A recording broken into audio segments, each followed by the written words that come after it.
morning, everybody. In case you can't tell, I am from the analog generation, and so that means that was long before digital. And I have a friend with a bunch of VHS tapes. You remember VCRs? Well, we've decided that we want to go ahead and digitize those and be able to do something with them today. You know, maybe put them on YouTube. And so in this video, I'm going to do an unboxing and review of the software or program that I found. And this is Diamond VHS to DVD. I obviously haven't even opened it yet, so we're going to start off with that. Got a knife here, and let's just figure out what even comes in the box.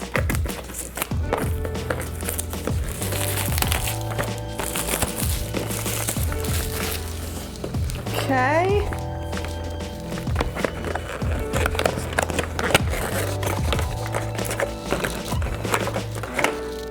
Alright, so here we go. It looks like what we have here is I don't know, cords, stuff.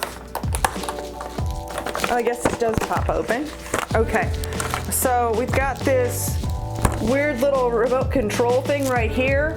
We've got basically RCA cables is what these look like, and then USB on the other end right here, and a whole nother pile of cables. Then there are some instructions. So I know that it said something about being able to use their software with a laptop. I don't see, oh, let me see here. Oh, there is a CD here, CyberLink Power Director. So anyway, I'm gonna set stuff up and we're gonna check this out. Now the first thing we want to do is install the software. Now the program, it came with this CD or CD-ROM here, but this particular laptop does not have a CD drive. So what was helpful was in the instructions, they actually showed the download link, so you could go to an FTP site and download the software, which I've done. So here's what I found though, and you know, when I look at this, it reminds me of the 90s as far as when we were installing software back then. And anyway, I think it's meant for older systems. The directions say to install the driver first, but I did that, I tried it twice, and both times I got an error message. So I just went ahead and moved on, installed the Power Director and this Easy Grabber, whatever that is. After I did that, I tried to open up Power Director. It didn't work without the driver, so when I went back and installed the driver after installing the other items, then it worked. So with that, let's go ahead and open up the program. Now this is the Power Director 12, and we're going to go into the full feature editor right here. And apparently we get some ads on there too. Now, of course, our software is ready to go, and we need to get the hardware ready. Now it's time to dust off that old VCR, like for real, take the dust off of this. You do need a VCR in order to be able to do all of this digital or analog to digital type of items. Next up, now that we've dusted that off, we're going to go ahead and connect some of the cords here. So it came with this cord here where it's cords, and it came with this one with a controller. So, and then on the other end of this one, it has a USB, so the USB will go right onto our computer. So we'll start off with connecting to the VCR, and we're going to use these cables right here, these cables, and we're going to go to the back of the VCR. I'm just actually going to flip this over, and our video outs are right here, so we're just going to line up the colors, and these are both the same. So both of these are male to male, male to male. So we just need one set of these, and we're going to go to the yellow, white, and the red.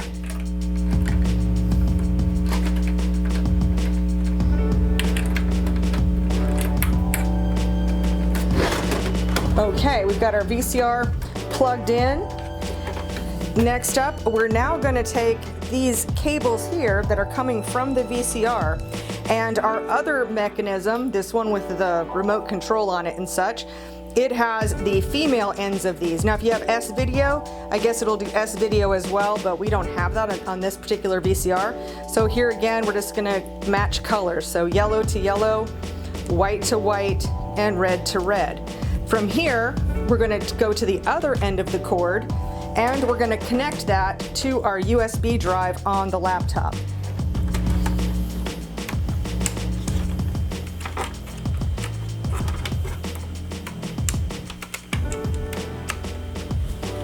As you can see, once it's powered up, this blue light comes on. I don't know if you can see the blue light.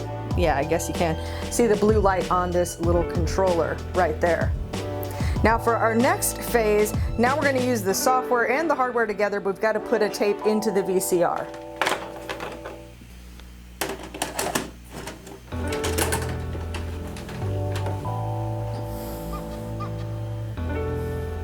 Okay, so now our VCR tape is ready to play, but we're not quite ready yet because we've got to get our software ready. So over here on our software on the laptop, on the different screens here we have file, view, all of this, but in this section we have capture and we have edit. So when we click on capture right here, it's detecting any devices, and in this case it's detecting the VCR. Whoa, we're going to go ahead and stop there. I'm going to go ahead and stop, and I'm going to rewind on the VCR. So now anything that's happening on the VCR we can see on the laptop. Now some things to look at. We can decide where these are going to be saved. So in my case, I'm going to connect an external hard drive to my system so I can save these in an external hard drive, and then I can go do this wherever on any other computer.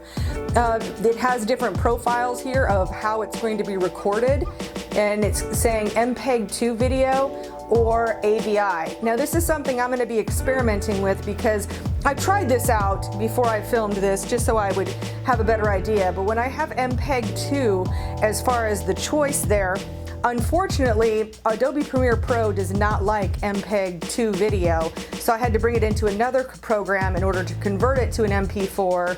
It's, I don't know. So AVI, that might be a situation. Maybe I look at doing an AVI for this one so I can test that out. And then down here, let's see if there's any other settings. This is this device resolution. So it's showing me here I can pick different resolutions. I'm going to probably try to pick the biggest resolution I can and click on OK. But now we have a green screen instead of blue, so this AVI may not work. I'm not sure. Let's go ahead and push play on here and see what happens and see if we're actually going to see any video here. And that doesn't seem to be working when we're trying to do the blue, or excuse me, the AVI. So if I change this back over to this profile, AVI for Windows, I may have to go with the MPEG-2.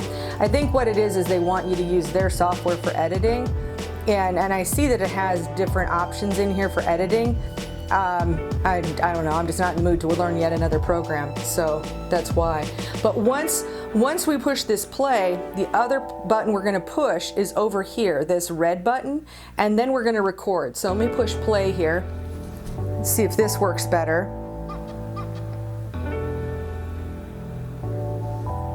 I don't know what other thing I changed.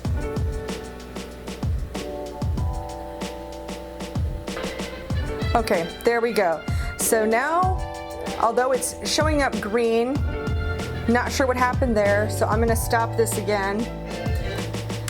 Here again, it's just a matter of playing with these settings until we get the right thing. I guess it maybe wants to be 720 by 480.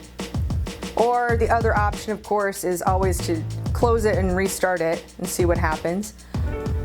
And that way we can just go with the default settings and see what happens. So again, we're going to click on capture. It's detecting our device.